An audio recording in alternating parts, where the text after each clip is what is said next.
Hello, selamat petang saya Awang Pang. Hari ini kita kedai pun ada masuk yang kereta ni, MPV ya.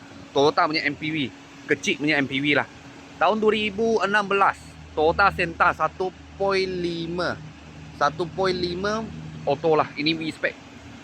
Paling high spec ada 2 power door, kalau low spec 1 power door. Lepas tu ada daylight. Okey. Kereta ni harga jual 43,800. Kalau full loan tadi saya anggarkan kira 600 lebih 700. Macam tu lah. 9 tahun lah. Masuk kredit lah, masuk kredit. Kalau bank boleh sampai 6 tahun sahaja. 6 tahun sahaja. Engine serupa macam Toyota lah. 2 VVTi, CVT gearbox kat sini.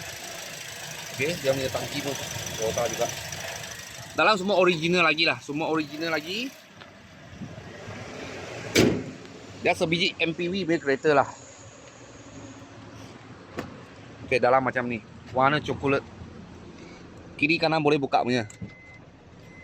Confirm boleh buka punya. Kiri kanan.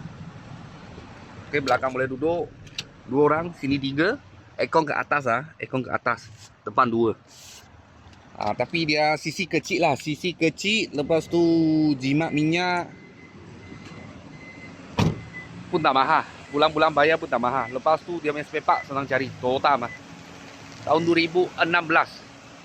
Toyota Senta 1.5 V spec lah. Harga jual 43,800. Kalau cash 43,800 cash body.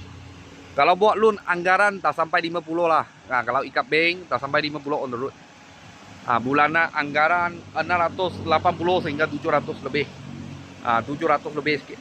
Macam tu lah. Kalau full loan zero deposit. Kalau bos-bos dan kawan-kawan sempat tengah cari satu MPV Toyota punya, kita sini ada sebiji lah. Baru masuk, siap spray, siap semua sudah. Kalau ada apa murah-murah kita, saya akan video lagi. Thank you bos, thank you.